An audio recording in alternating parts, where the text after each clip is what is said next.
Muito bem, vamos então começar a nossa aula de hoje, começando a nossa revista, e o Alan Castro deixou comigo aqui algumas revistas, 1, 2, 3, 4, 5, então se alguém quiser, depois pode pegar aqui, e provavelmente lá tenha mais. Então nós estamos hoje começando a nossa sequência aqui da revista, e tenho certeza será uma bênção muito grande para cada um de nós.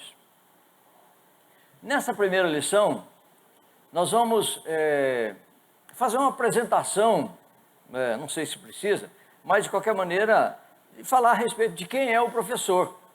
Quem é o professor, quem é que deu o sermão, quem é que falou a respeito desse sermão. Então, para começar, eu queria convidar vocês a abrir a sua Bíblia aí, em Mateus 5, vamos ler os 2 primeiros versículos. Mateus 5, os 2 primeiros versículos.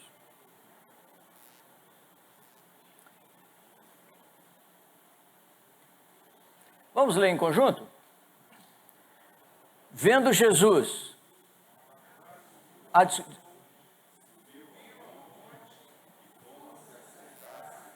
aproximaram-se os seus discípulos e ele passou a ensiná-los dizendo. Então é isso aí.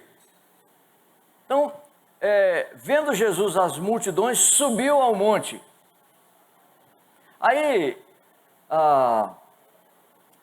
qual monte?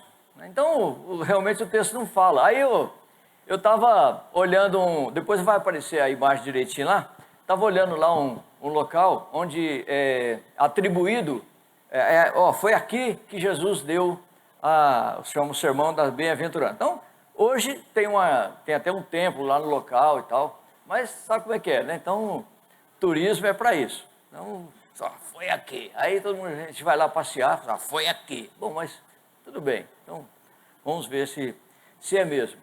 Então, essa é realmente uma oportunidade muito interessante para mim, eu pude rever algumas coisas, né, a respeito das credenciais de Jesus, quando ele deu esse sermão aqui. Vamos abaixar nossas cabeças e orar um pouquinho. Senhor Deus, agradecemos demais por essa oportunidade, agradecemos demais a Deus pela excelência do Senhor, que escolheu o teu povo para poder ensinar, escolheu o teu povo para dar essas palavras de tanto poder, de tanta maravilha.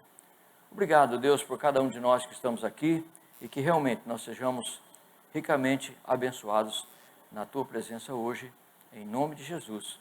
Amém. Bom, então, primeiramente, né, que local é esse? Eu olhei lá no Google Maps, aí estava olhando, por exemplo, onde seria, deixa eu ver se aqui tem, aqui ó, onde seria, mais ou menos, seria mais ou menos nessas alturas aqui, ó, porque ele não era, que alguém falou um dia que era no Monte Tabor, não é, lá pela frente tem Cafarnaum, então deve ser mais ou menos por essa região aqui. Aí tá vendo, aqui eu botei mais perto um pouquinho, né, então mais ou menos nessa região aqui, onde seria o monte que Jesus se assentou para apresentar então o sermão. Agora, irmãos, eu fico muito impressionado, aqui aparece aqui, tá vendo? Então a imagem toda aqui. Então seria, então pelo menos o pessoal de lá diz que o lugar onde Jesus sentou seria nesse lugar aqui onde foi construído esse templo. Agora, tem muitas coisas que eu fico impressionado, e os irmãos provavelmente também. Ele se assentou e começou a falar. Bom, se nós pensássemos que seriam apenas os 12 discípulos, seria fácil. Mas não era. Era muita gente. Então, outro texto diz que era mais ou menos aí 120 pessoas que andavam para onde ele ia, 120 pessoas andavam. Outros dizem até que era mais gente. Mas o fato é que ele se assentou e começou a falar. Bom, eu não sei como é que era a vegetação lá nessa época. Se a vegetação era assim também, provavelmente não. Mas uma coisa que nós percebemos hoje, por exemplo, se a gente for falar, olha aqui não tem 120 pessoas e nós precisamos de um microfone. Senão o pessoal lá do fundo fica, né, se esforçando para poder entender. Lá teria também o vento, né, o barulho aí, o mar da Galileia fica ali por perto. Então, quer dizer, geralmente tem um som. Eu fico impressionado o seguinte, que Jesus não tinha um megafone. No entanto, ele sentou lá, tinha lá um número grande de pessoas, ele falava e todo mundo entendia.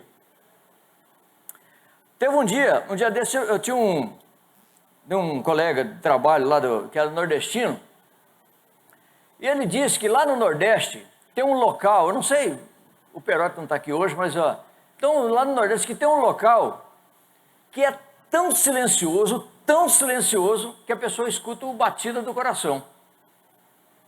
É um silêncio absoluto no local, um local lá no Nordeste. Ele me falou onde é, mas eu não me lembro.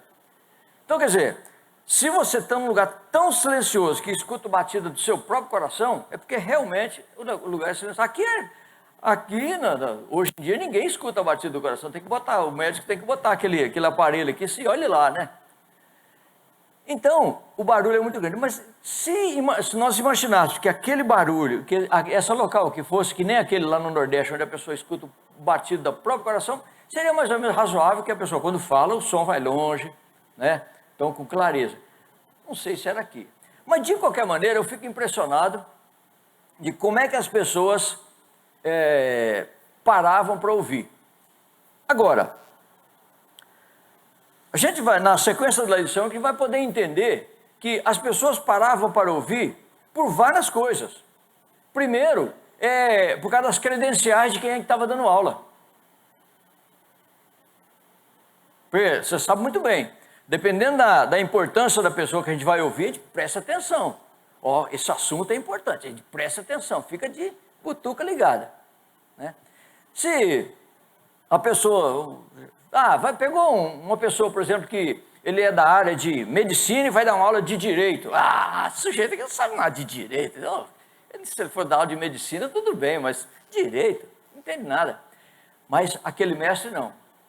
Então nós vamos ver o seguinte, que realmente as pessoas prestavam atenção em tudo aquilo que Jesus dizia, porque ele tinha credenciais apropriados.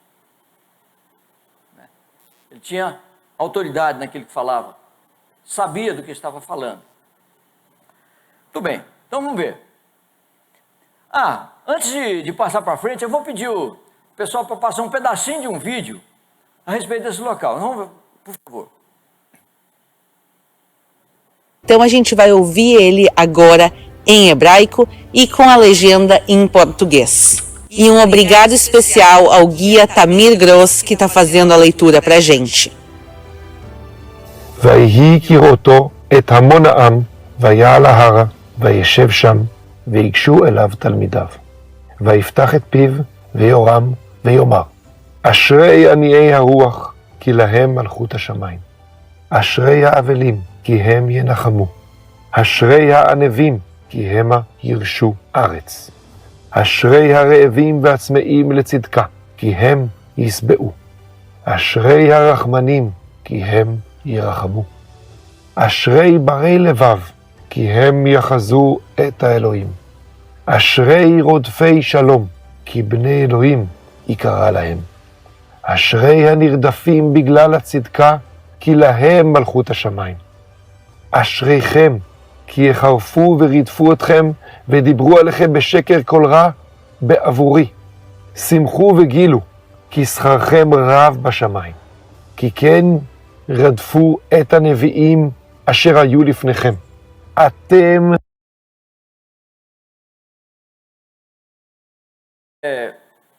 Eu não sei porque, eu não sei quanto a vocês, mas quando eu fico vendo essas coisas aqui que Jesus falava na língua, no hebraico, eu me emociono. Então eu fico emocionado até hoje. Então por isso eu quis colocar esse pedacinho para você dizer o seguinte, que as pessoas se emocionavam com aquilo que Jesus falava. Então, ficavam prestando atenção naquilo que Jesus falava. Então não precisava de megafone, não precisava de coisa tão longe para poder entender o que ele estava falando, porque realmente eram coisas importantes aquilo que ele estava dizendo. E gostaria muito de chamar a atenção, incluindo a minha, para que nós acompanhássemos bem as lições que nós vamos estudar aqui nessa revista, porque realmente são coisas importantíssimas para a nossa vida. Então hoje nós não vamos entrar em cada um dos itens citados aqui, nas bem-aventuranças inclusive. Nós vamos falar apenas a parte do pregador, a parte do professor. Mas incentivo vocês a acompanhar essas lições, todas elas, porque cada uma delas tem uma bênção especial para a nossa vida. Cada uma delas tem um ensinamento profundo para mudar, para atualizar, para purificar os nossos pensamentos, os nossos corações. Vamos lá, vamos assistir todas essas lições com firmeza? Vamos lá. Então vamos lá. Então, mestre por excelência. Aí eu fiquei pensando, né? Por que estudar o Sermão do Monte? Por que ele é um texto sagrado que talvez seja um dos mais lidos em toda a estrutura da Bíblia? Eu acho que raramente você vai ver alguém que nunca leu o Sermão do Monte, inclusive as bem-aventuranças. Porque realmente é um texto sem erro, texto completo, abrange todos os setores da vida do ser humano. Né? Então vamos ver. Então por que estudar? Primeiro, a base do ensino é o Antigo Testamento. Meus irmãos, uma coisa que eu gostaria de comentar com vocês é que é o seguinte: quando Jesus falava para aquele povo, eles não se assustavam. Existia até aquele pessoal da oposição que contestava, mas eles estavam contestando não o que ele estava falando. Muitas vezes eles contestavam quem é que estava falando, quem é você para dizer isso? Por quê? Porque essa era uma mensagem que eles já tinham um costume desde Abraão.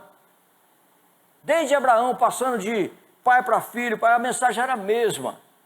Então, as mensagens, aqueles ensinamentos do Antigo Testamento, eram todos repetidos por Jesus. Jesus simplesmente, ele fechou a mensagem do Antigo Testamento. Então, não era, toda vez que ele falava, quando Jesus falava alguma coisa, usava uma determinada palavra, o povo já sabia, essa é lá de Isaías. Essa aqui é lá do outro profeta, essa aqui é lá do profeta Oséias. Então, todas as palavras que Jesus dizia eram conhecidas pelo povo. Simplesmente, Jesus estava fazendo o fecho do Antigo Testamento. As palavras, né, havia ligação de uma palavra lá no original com a palavra aqui no original, aqui no Novo Testamento. Então, quando Jesus citava aquela palavra, é Belém. É o Messias. Emanuel. Então, já era conhecida aquelas palavras, já viviam na mente das pessoas. Então, por isso que não havia novidade. Então, quando Jesus, eu fiquei impressionado com isso aqui, quando Jesus falou assim, bem-aventurados os mansos. Mansos é uma palavra muito utilizada lá no Antigo Testamento. Bem-aventurados que choram, também. Eram mensagens muito bem conhecidas lá do Antigo Testamento. Então, realmente, Jesus estava fazendo o fecho. Então, nada era novidade. Nada era novidade, porque realmente Jesus ele estava ali fazendo o fechamento. E mais, vou pedir ao Samuel para ler para nós aqui, Provérbios 29, 18.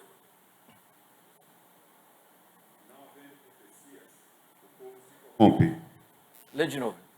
Não havendo profecias, o povo se corrompe, mas o que guarda a lei, esse é feliz. Meus irmãos, por que nós precisamos estudar sempre? Estamos sempre voltando aqui para estudar o Sermão do Monte e tantas outras palavras, tantos outros textos. Porque parece natural que naturalmente nós vamos nos afastando. Então, lá no Antigo Testamento, por exemplo, o Provérbio, o sábio falou assim, olha, não havendo profecia, o povo se corrompe. Ou seja, tem coisa que nós precisamos falar sempre. Isso é pecado. Isso é pecado. Isso é errado.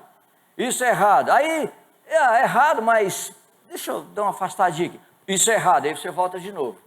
Então, não havendo profecia, o povo se corrompe por isso. Porque parece uma coisa natural da gente querer se afastar daquilo que é verdade, daquilo que nós já sabemos.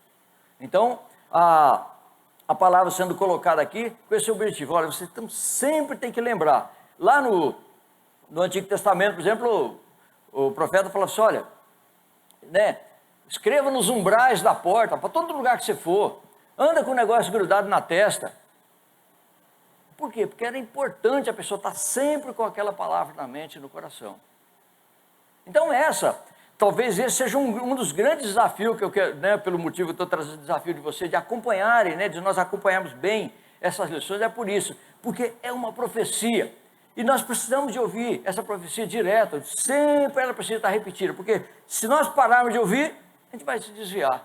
É o que acontece, por exemplo, quando a pessoa se afasta da comunhão, se afastou da comunhão, começa a ir para longe, porque a profecia, né, a palavra, ela é importante na nossa vida. Não havendo profecia, o povo se corrompe, temos que rever sempre.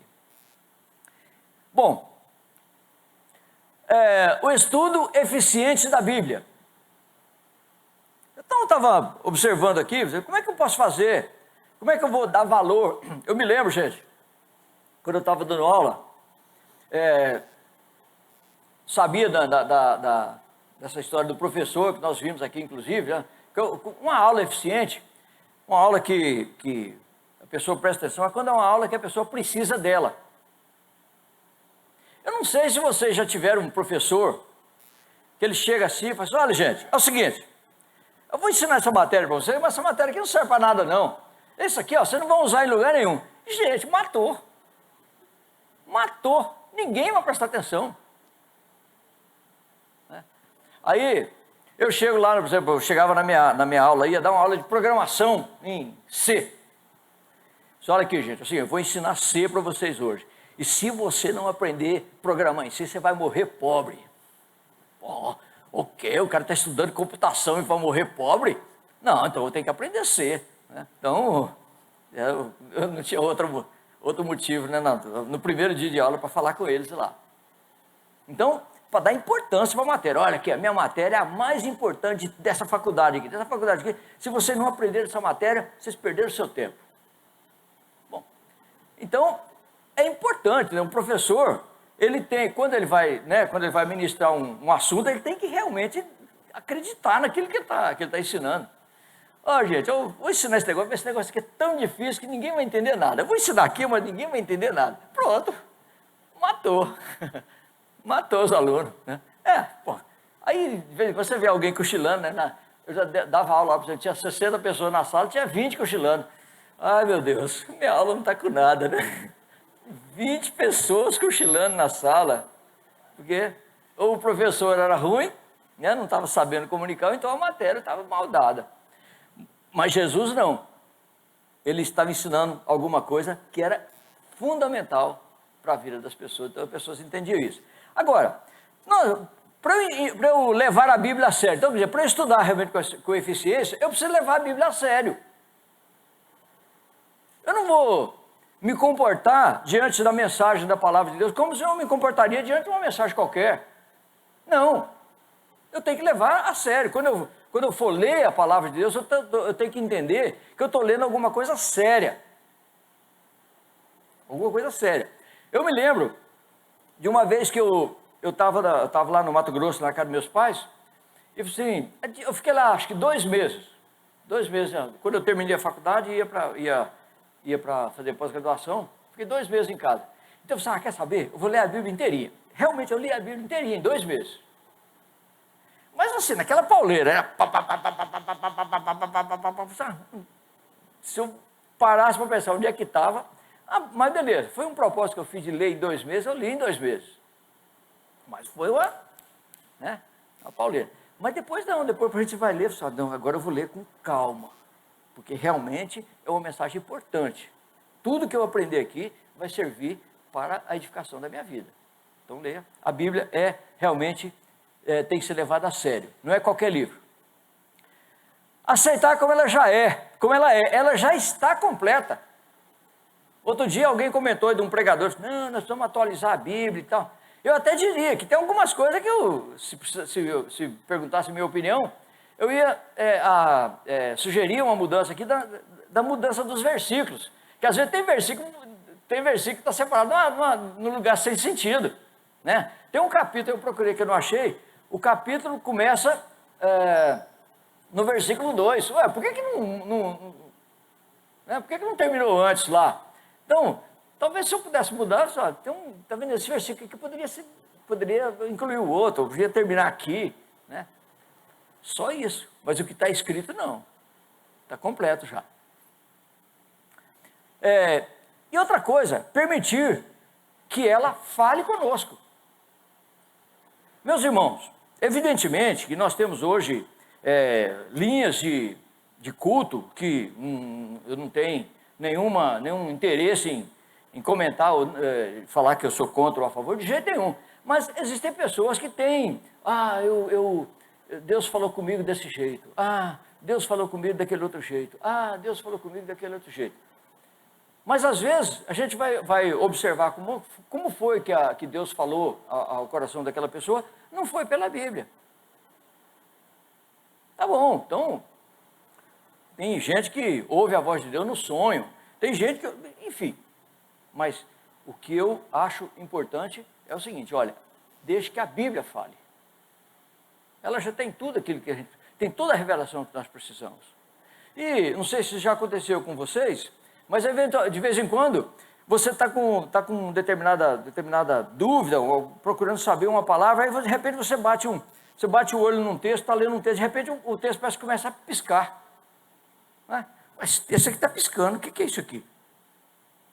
Porque é ali a resposta que a gente está precisando. Né? Então está lá a revelação que nós estamos precisando. Ué, não fiz a divisa aqui. Então, Jesus prendia a atenção do povo. Primeiro, ele revela o Pai. Vamos lá, Samuel, por gentileza. Respondeu-lhes Jesus: o meu ensino não é meu, e sim daquele que me enviou. O meu ensino não é meu, e sim daquele que me enviou. Eu estou trazendo um recado para vocês. O meu Pai mandou dizer isso aqui para vocês. Elohim mandou dizer isso aqui para vocês. Jeová mandou dizer isso aqui para vocês. Eu vim aqui como um instrumento. Então, ele tinha, e como nós já dissemos aqui, né, a pessoa do Senhor, a pessoa de Deus, de Jeová, Elohim. Então, realmente, era um nome forte no coração e na mente das pessoas. Ó, eu vim trazer um recado de Elohim. Então, a pessoa vai para, opa. Então, o meu ensino não é meu, e sim daquele que me enviou. Por que as pessoas, então, por que ele prendia atenção? Ele prendia a atenção das pessoas porque realmente ele tinha uma palavra forte, uma palavra verdadeira, uma palavra que chamava atenção. Depois, a identidade, por favor, Samuel, 3:2. João 3:2. Este de noite foi ter com Jesus e lhe disse: Rabi, sabemos que és mestre vindo da parte de Deus, porque ninguém pode fazer esses sinais que tu fazes se Deus não estiver com ele. Pois é. Então, o Nicodemos, ele entendeu. Então, quer dizer, Jesus já mostrou a identidade dele, já mostrou as credenciais. Olha aqui, ó, minhas credenciais são essas aqui, ó. Eu tô trazendo aqui o que o meu pai me mandou. Ele me mostrou as credenciais. E o Nicodemos entendeu isso, é mesmo. Ninguém pode fazer isso se não for da parte de Deus. Ninguém pode fazer. E Nicodemos era uma pessoa entendida. Né? Ele era um estudioso. Ele entendeu, realmente, esse aí está trazendo as credenciais. Esse aí está trazendo. Eles têm autoridade para falar o que ele está falando. Certo? Então, a identidade. E o último, aqui dessa folha, o caráter. Então, João 8,46. Quem dentre vós me convence de pecado? Se vos digo a verdade, por que razão não me credes? Eu fiquei pensando, né? Você já pensou se eu perguntasse isso? Aqui não, aqui talvez vocês são meus amigos, mas se eu perguntasse isso na minha casa. Ô filho, meu bem, né? Você tem alguma coisa contra mim? Quantas páginas? Quantas páginas, quantos itens você quer aí? Pode escolher o número de itens. Mas Jesus não, ele falou assim, olha, alguém aí tem alguma coisa contra mim? Alguém já me viu cometendo alguma falha? Alguém já viu algum pecado? Né? Então, realmente, ele tinha um caráter íntegro. Os irmãos se lembram, né, do caráter e ética, né? A ética, por exemplo, é aquilo que as pessoas veem. Né? E o caráter é aquilo que está dentro do coração, aquilo que ninguém vê, só eu. Então Jesus tinha o caráter e a ética também. Né? Então ele era uma pessoa ética. Então o que ele fazia não tinha falha. As ações dele não tinham falha. Mas dentro do coração dele também não havia falha, porque ele tinha o caráter íntegro. Realmente ele era o mensageiro perfeito, o mensageiro aquele que ele praticava. Né? Ele fazia, ensinava e praticava. Então praticava tudo o que ele dizia. Então, realmente, essa é uma parte bastante interessante a respeito das credenciais do professor que ministrou esse Sermão do Monte, que nós vamos ver depois. Outra coisa, ele revela o Pai. João 7,16. Ah, não, esse aqui eu já falei, né? Tá trocado aqui. Ah, eu dupliquei o slide. Eu sabia que eu tinha feito isso aí. Ué, mas como? Eu tinha preparado. Ah, gente, tá vendo? Eu sabia, tá vendo? Samuel, meu bem, você tem alguma coisa contra mim? Tem. Você errou no slide, ó, tá vendo?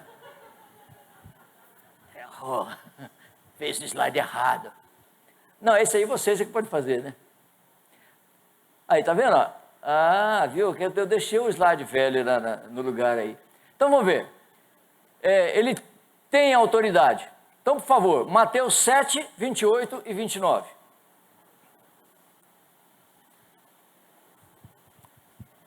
Quando Jesus acabou de proferir essas palavras, estavam as multidões maravilhadas da sua doutrina, porque ele as ensinava como quem tem autoridade e não como os escribas. Olha só, ele ensinava como quem tem autoridade, era superior, ele era superior a qualquer mestre da época. O que ele ensinava era sui generis, realmente tinha um valor especial. Que os escribas, quando iam ensinar, eles liam lá e tal, mas eles ensinavam uma coisa e faziam outra. Os sacerdotes, eles ensinavam uma coisa e faziam outra. Mas Jesus não, ele realmente, quando as pessoas ouviam ele falar, ele dizia, esse tem autoridade. Porque ele lembrava, né? Viu, irmãos, de novo, quero voltar àquela história lá do Antigo Testamento. Quando ele falava uma determinada palavra, a coisa já era colocada direitinho dentro no seu local. Ó, se ele usava uma determinada palavra que era citada lá no Antigo Testamento, ele trazia essa palavra. Ó, eu sou o que vos fala. Não, mas porque o profeta Isaías, eu sou o que vos fala. Ah, quando ele foi conversar com a mulher, eu sou o pão da vida. Pão da vida? Mas essa coisa já... Pão da vida já era falado em pão da vida lá no Antigo Testamento. Ah, então é esse aí. A mulher falou assim, olha, nós encontramos o Messias. Ele é o pão da vida, aquilo que era falado lá no Antigo Testamento, ele confirmou, é ele mesmo. Então, tudo que ele falava já era com lastro lá no Antigo Testamento, no ensinamento das pessoas. Lucas 6, 46.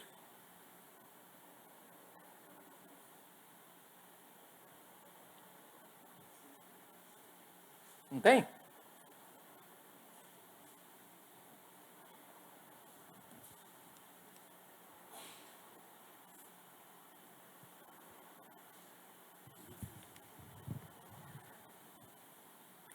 Você não pagou a licença do software aqui, o cara bloqueou na hora agora.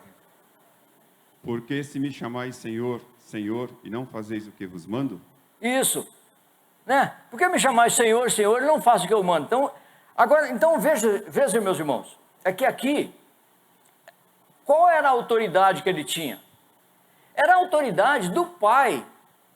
Era a autoridade, eles entendiam, olha, o que ele fala nós precisamos cumprir, porque ele está trazendo a autoridade do Pai para cá. Não é simplesmente a autoridade que ele ganhou aqui com o seu trabalho, com o seu dia a dia, com a sua profissão, com a sua função, não. Ele traz a autoridade do Pai. Como é que vocês não fazem o que eu mando? Porque eu trago do Pai para vocês. Não é assim tão simples, né? Revela o Pai.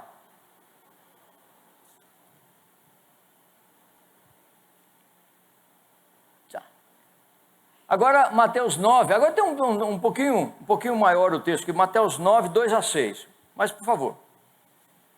E eis que lhe trouxeram um paralítico deitado num leito. Vendo-lhes a fé, Jesus disse ao paralítico: tem bom ânimo, filho, estão perdoados os teus pecados. Mas alguns escribas diziam consigo: este blasfema. Jesus, porém, reconhecendo-lhes os pensamentos, disse: por que cogitais o mal no vosso coração? Pois qual é mais fácil, dizer: estão perdoados os teus pecados, ou dizer: levanta-te e anda? Ora, para que saibais que o Filho do Homem tem sobre a terra autoridade para perdoar pecados, disse então ao paralítico: levanta-te, toma o teu leito e vai para a tua casa. Obrigado. Teve uma época que eu dava aula na sala ali, tinha uma sala de jovens casais, e eu tinha o maior medão, quando tinha um determinado aluno lá, tinha um irmão nosso que era aluno lá, eu tinha medo dele, que eu vou te contar, irmãos. Por quê? Porque às vezes eu preparava, eu falei, olha, eu tenho certeza que alguém vai perguntar sobre isso aqui. Aí eu já estudava um pouquinho aqui para a resposta, né? Aí eu pensava assim, e se aquele fulano estiver lá, hoje eu estou frito. Meus irmãos, eu tinha um medo dele. E só assim uma parte engraçada dele, que ele falou assim, eu estava querendo queria fazer uma campanha para o pessoal da sala lá e almoçar junto. Ô gente, vamos almoçar junto em tal lugar assim, tal. Aí quem vai? Aí ele levantou e assim, ei Samuel, sou só eu e você. Ai, gente. Essa foi a parte jocosa da brincadeira dele, mas ele sempre vinha com, né? Esse aluno, ele me dava dor de cabeça demais. Ele tá entre nós, aqui eu não vou falar o nome, porque não está aqui na sala não, mas ele está aqui na igreja. Aluno. Mas para que isso aqui, irmão? Porque Jesus, ele sabia quem estava ouvindo, né? Quando ele estava ensinando, fazendo o trabalho, curando lá o paralítico, parece que ele olhava o olho, bom, é claro que ele é o Senhor onipresente, onisciente, mas de qualquer maneira, parece que ele já olhava no olho da pessoa, olha, olhando o Alex aqui, ele olha assim, o Alex está com dúvida. Ô Alex, o que aconteceu? Você não entendeu direito isso aqui? Ele falou, é mesmo, eu não entendi não. Por quê? Porque às vezes o professor, ele entende, ele consegue entender, capturar qual o problema que está acontecendo lá. Então Jesus, ele capturou. O que vocês estão pensando aí que perdoar pecado é mais difícil do que curar alguém? Por que tem essa dúvida no coração de vocês aí? Ou seja, Jesus, ele conhecia os alunos. Ele sabia com quem que ele estava falando. Então, se a pessoa abrisse mais um pouquinho o olho, assim, opa, que esse está com dúvida. Se ele, né, já viram falar, por exemplo, daqueles pregadores, aqui no nosso caso, aqui não é muito, porque aqui é de vidro e tal, mas teve uma época que os púlpitos eram de madeira. Então, o pai da Soninha, por exemplo, ele fazia isso aqui. Se tinha alguém cochilando na sala, batia a mão da pessoa, cochilava assim e tal. Porque ele sabia, a pessoa estava cochilando. Aí ele batia a mão para acordar o dormente. Então, era assim, acho que seu pai não batia não, né? Não batia não. Mas eu já conheci gente da época dele que batia. Mas então, gente, Jesus conhecia Pastor Bar já bateu na mesa? Não? O senhor já chegou... Então, tem alguém cochilando, ele bate a mão na mesa. Muito bem. credenciais. Então, meus irmãos, Jesus, então, quando Ele quer falar conosco, também realmente nós podemos ter certeza que Ele sabe o que Ele está falando. O Samuel Coutinho, Samuel Pereira não, Samuel Coutinho, você está precisando mudar aqui na sua vida, tá? Parar. Ele mostra a palavra, Samuel, é mesmo. Só ele, eu não. Muito bem. Será que aqui também está desse jeito? Acho que eu errei todos, olha só. Hã? Pois é, não, então, mas está vendo que ele está inteiro. Ó, está vendo? Ele mostra o slide inteiro, depois... Isso não é possível. Está errado. Então, autoridade. Então, que tipo de autoridade Jesus tinha? Primeiro, autoridade de juiz. Vamos ver. Muitos naquele dia hão de dizer-me: Senhor, Senhor, porventura não temos nós profetizado em teu nome, e em teu nome não expelimos demônios, e em teu nome não fizemos muitos milagres? Então lhes direi explicitamente: nunca vos conheci. Apartai-vos de mim, os que praticais a iniquidade. Meus irmãos, então, se nós entendemos que Jesus é o Messias, é o Filho de Deus, é a palavra, então nós precisamos entender isso aí também. Ele é o juiz. Ele é o juiz. Apartai-vos de mim, nunca vos conheci. Mas, Senhor, em teu nome nós fizemos isso, fizemos aquilo, fomos fazer aquilo, outro, fizemos outra boa ação ali. Não vos conheço. Então, meus irmãos, não é qualquer professor, não. Né? Você vai, por exemplo, a Simone, por exemplo, ela está dando aula, ela fala: professora, eu estava doente, não pude. Tá bom, eu vou te dar outra chance. Né?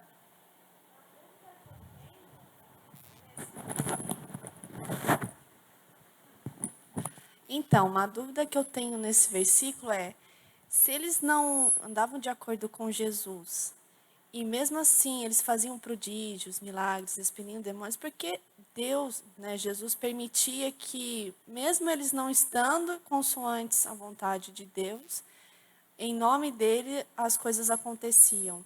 Você fala os discípulos?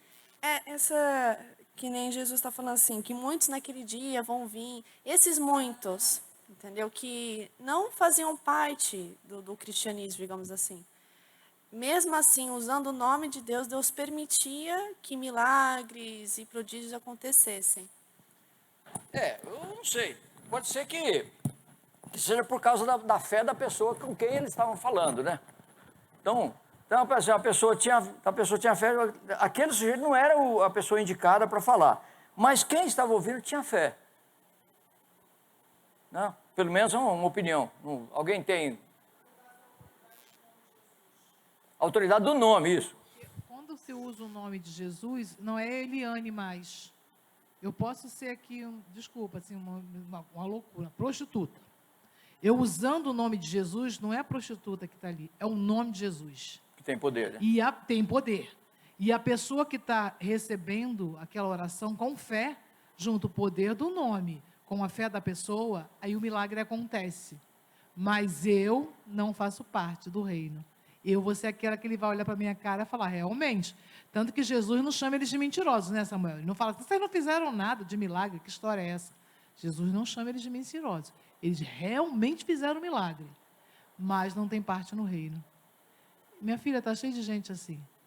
Tem muita gente que faz o milagre, levam muitos a Cristo, infelizmente eles mesmos não.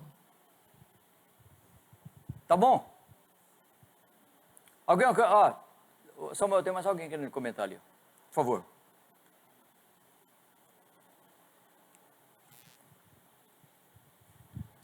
O que a gente entende, o que pelo menos eu entendo nesse sentido, é que muitos falarão e pregarão em meu nome, mas quando a gente olha as ações dessa pessoa, não refletem a glória de Cristo, mas sim a glória pessoal. Ou seja, a Bíblia fala que não há pastoras, que há pastor, é uma pastora.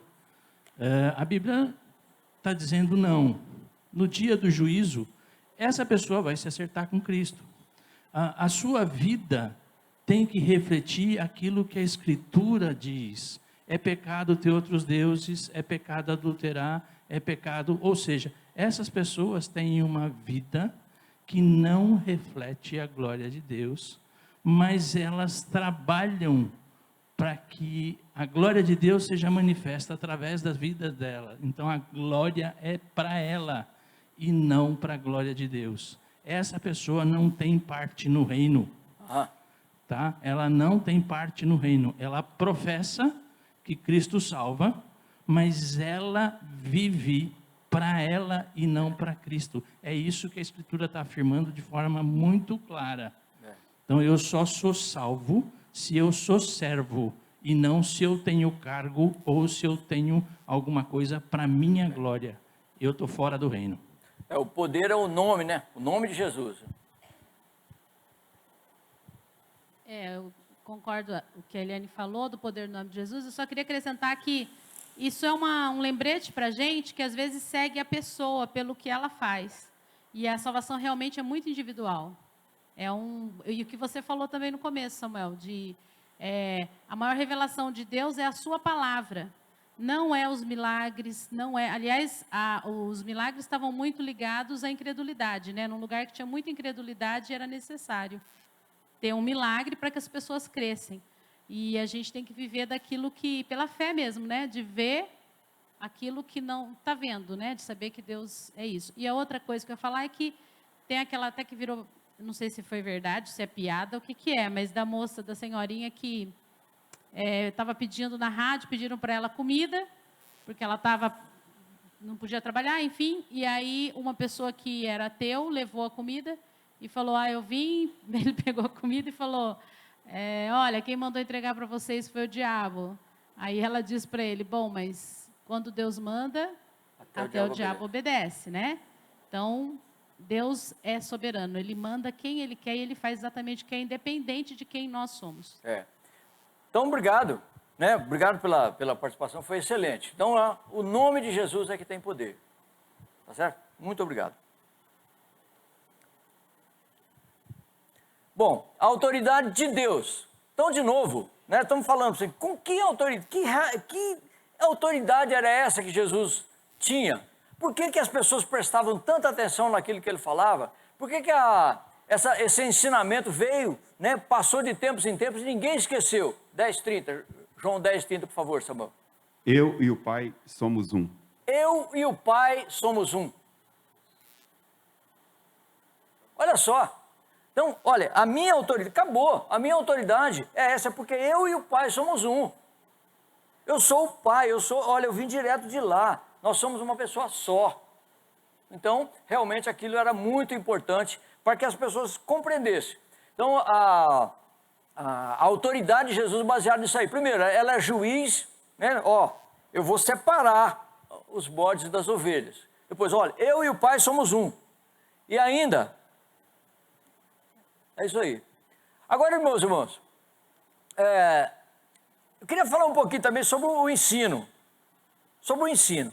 Eu acho impressionante, né? De novo, a gente volta aqui no início, né, do nosso ensino, né, que a Ana Lúcia passou para a gente aqui, que o bom professor, né, do livro lá do Hendricks, que realmente o bom professor, ele não parte do desconhecido para o conhecido, é o contrário, ele parte do conhecido para que a pessoa comece para que o raciocínio seja mais fácil, né? Então, o ensino dele era muito bom. Ele usava figuras, pássaros no céu, os lírios do campo, a casa na rocha. Ora, eram coisas comuns que as pessoas sabiam daquilo. Então ele pegava aquilo e fazia a aplicação imediata, né? A aplicação espiritual daquilo. Então era fácil das pessoas entenderem que ele usava figuras conhecidas, né? Então, isso nós procuramos praticar muito isso, né? Olha, vou ensinar um negócio para vocês aqui, mas é o seguinte, olha, aparentemente, não sei o que, então parte, pensa, por exemplo, se fosse isso aqui, isso aqui, isso aqui, isso aqui. Então, Jesus, ele tinha essa metodologia. Ele usou coisas comuns, como o sal, a luz, a traça, a ferrugem, o ladrão, argueiro no olho. Não sei se a palavra argueiro no olho seria tão comum para nós, né? Mas um palito, né? Um cisco no olho, talvez uma areinha, né? Uma areia, um balde de areia no olho. Então, uma coisa bastante conhecida. Então, talvez a palavra argueiro não seja lá tão comum, mas um balde de areia no olho já é fácil de saber. Mas, ou seja, o ensino de Jesus era tão prático, era tão eficiente, que as pessoas compreendiam, porque ele partia de alguma coisa conhecida para depois fazer a aplicação. Né? Ele fazia perguntas. Aí né, o dia que eu estava pensando, porque eu me lembrei desse tal aluno aqui, né? Ixi, que pergunta que eu vou fazer? Porque se eu fosse, dependendo da pergunta que eu fizer, ele cai matando. Né? Então, eu tinha que ficar esperto, cuidado com as suas perguntas. Mas Jesus, ele fazia a pergunta certa na hora certa, para a pessoa certa. Então ele olhava lá, né?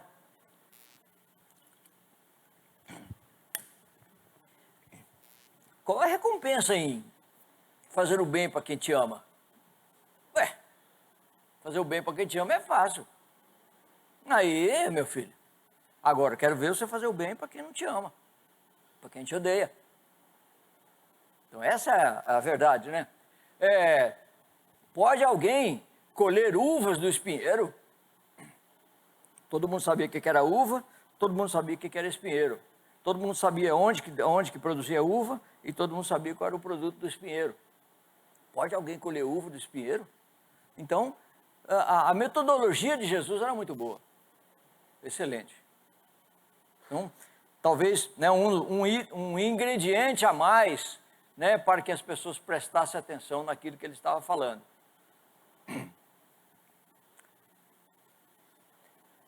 Contou histórias, parábolas. Contou várias histórias. E ele contava, então pegava a parábola, botava aquela situação, a situação que ele gostaria de ensinar, e depois fazia a aplicação espiritual para aquilo. Então as pessoas compreendiam. Então né? Como o filho pródigo. Entendi. Então, porque Jesus, ele colocava alguma situação que era comum para as pessoas, depois fazia a aplicação. E a aplicação, né, de novo, eu volto a insistir nisso aí. E a aplicação espiritual não era estranha. Por quê? Porque eram coisas que já tinham sido ensinadas lá no Antigo Testamento. As pessoas já tinham aquele negócio na mente e no coração.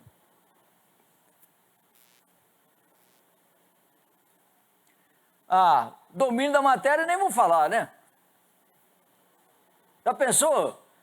A Simone, por exemplo, vai lá, pega os alunos lá e vou dar uma aula aqui sobre física quântica. Não, física quântica ela conhece. Não, né? Então pronto. Aí não. Os catetos e as hipotenusas. Puxa. Né? Então, outro dia, por exemplo, eu estava vendo, passamos num lugar ali para a mãe comprar uma flor para usar na aula dela lá. Aí, passou de uma determinada esquina.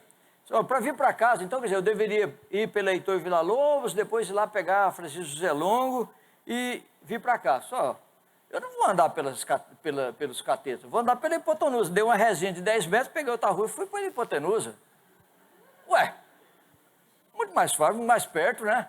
Porque eu sei que a soma dos quadrados dos catetos é igual à soma dos quadrados do quadrado da hipotenusa. Então, pronto. Então tá certo. Muito bom. Mas, quer dizer, ele tinha domínio da matéria. Então era fácil, você ensinar alguma coisa que você sabe é muito melhor. Eu não sei quantos professores tem aqui, né? Depois dessa época aí de escola, na profusão de faculdade por aí, então, aqui na Univap, por exemplo, tinha um professor, ele reclamava demais, ele disse, não, lá quem define a matéria que a gente vai dar é o diretor. Eu nunca vi a matéria, ele precisa entrar na sala para dar aula. Gente, tenha santa paciência, né? Você dá aula, né? Você dá aula de uma matéria que você não conhece, aí você tem que chegar para os alunos, pessoal, vocês vão me desculpar, não é minha área não, vamos me esforçar o máximo, porque os alunos, ai, pronto, começou. Então, ele conhecia. Nem conhecia os ouvintes, como eu tinha comentado antes, né, dos ouvintes, especialmente aquela história lá do paralítico. Bom, chegando aqui no final, né, encerrando, é aquilo que eu brinco sempre aqui, ó, fala Carlos.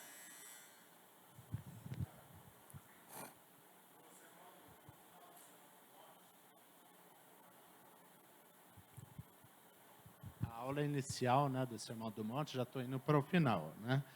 No final do Sermão do Monte, o versículo que fala é o seguinte: quando Jesus acabou de proferir essas palavras, estavam as multidões maravilhadas pela sua doutrina, porque ele as ensinava como quem tem autoridade, não como os escribas. O Senhor Jesus conhecia seus ouvintes. Foi a sua última frase, né? E a gente tem que considerar isso. O Senhor Jesus, ele realmente, por várias vezes, ele sabia o que os seus ouvintes estavam pensando. Ele conhecia os corações dos seus ouvintes. Ele conhecia. O Senhor Jesus foi aos céus, mas ele deixou o Santo Espírito do Senhor. E a palavra do Senhor Jesus ainda está aqui. Então, nós devemos nos atentar para isso. O Senhor conhece. O Espírito Santo, que conhece os nossos corações, a nossa mente, ele que tem a capacidade de realmente transformar o nosso coração, revelar a sua palavra ao nosso coração, né? Então, nós temos que realmente, né, buscar a palavra do Senhor.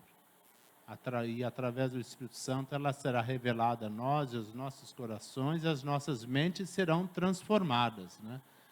A nossa irmã ali tinha questionado, né, mas como? Né, essas pessoas, elas falavam de Jesus, né, e aqueles falsos mestres, e eles não vão, mas o Espírito Santo é que trabalha, o Espírito Santo é que revela, o Espírito Santo é que transforma, né? E a gente precisa entender isso. Né? A Rosiane estava cochichando no meu ouvido aqui, né? De um vizinho que nós temos lá, que ele foi transformado porque ele lia a palavra do Senhor. O Espírito Santo falou com ele através da leitura da palavra dentro da Igreja Católica, né? Então, isso é maravilhoso, né? Saber que nós temos um Deus que nos conhece e que Ele quer se revelar a nós, né? Ele quer se revelar a nós. Obrigado, Carlos. Deus abençoe. Muito bom. Então, já partindo aqui para o final, encerrando, quer dizer o seguinte, olha, nós trouxemos as credenciais do mestre, de onde ele tirava tanta sabedoria e autoridade para falar àquela população. É lógico que, com as devidas limitações, que não poderíamos, tinha muitas outras textos que nós poderíamos consultar para provar, né, que realmente Jesus era realmente o professor ideal para ensinar essa matéria. E ainda hoje, ele é o professor ideal para ensinar essa matéria. Então, o que cabe a nós, então, realmente é prestar atenção. Prestar atenção.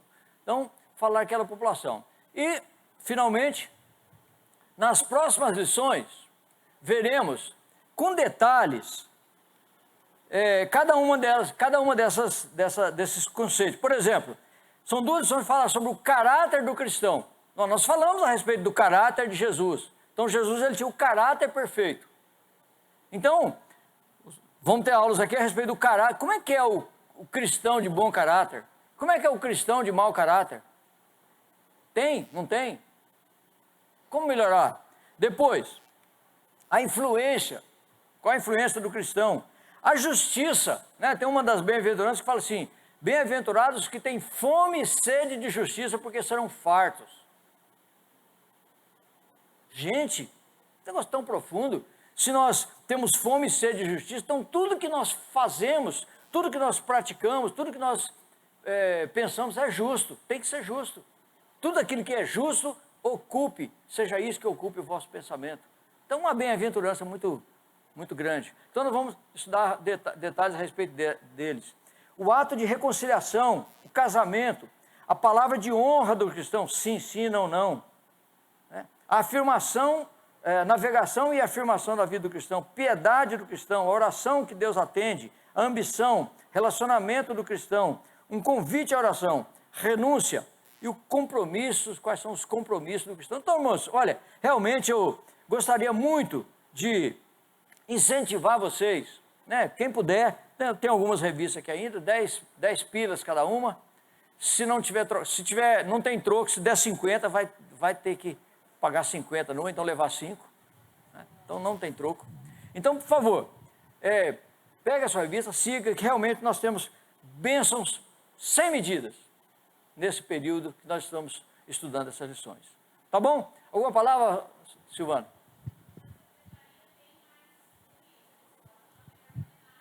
Lá tem também. Tá jóia. Samuel, agradeço demais sobre o trabalho. Quero pedir para você fazer a oração, por gente, terminando a nossa aula. Por gentileza. Nosso Deus, nosso Pai, obrigado, Senhor, por essa manhã tão linda. Obrigado, Senhor, pelo privilégio de estarmos na Tua casa, de ter a liberdade no nosso país e meditar nos Teus ensinamentos, ó Pai. Amém, Jesus. Obrigado por cada um aqui, obrigado pela vida do Samuel, que o Senhor dê a ele cada dia mais, Senhor, disposição, saúde, discernimento da Tua palavra para ser um instrumento realmente em Suas mãos para nos ensinar. Amém. Obrigado por cada pessoa aqui presente, Senhor, que não voltemos para casa da mesma forma, mas que estejamos realmente atentos nos ensinamentos de Jesus. Amém, Jesus. Obrigado por tudo, nos abençoe no decorrer do dia, em nome de Jesus. Amém. Amém. Obrigado a todos, Deus abençoe, um excelente domingo, excelente semana. E olhe, vamos estudar. Sermão do Monte. Secretaria tem, eu tenho 5 aqui, mas a secretaria tem mais.